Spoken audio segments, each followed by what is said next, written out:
حضرت جابر بن عبداللہ رضی اللہ عنہما سے روایت ہے، رسول اللہ صلی اللہ علیہ وآلہ وسلم نے فرمایا،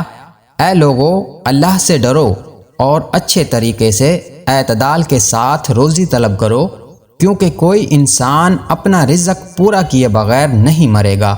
اگرچہ اس رزق کے حصول میں دیر ہو جائے۔ چنانچہ اللہ سے ڈرو اور اچھے طریقے سے روزی طلب کرو،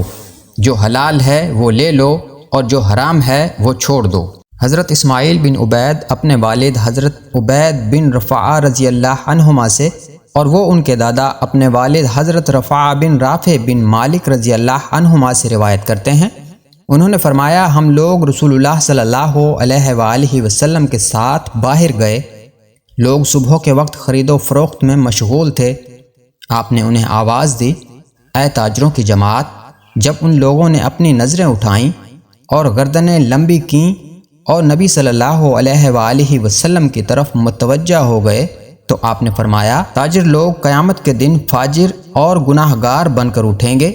سوائے اس کے جو اللہ سے ڈرتا رہا اور اس نے نیکی کی اور سچ بولا، یعنی جھوٹ اور دھوکے سے پرہیز کیا۔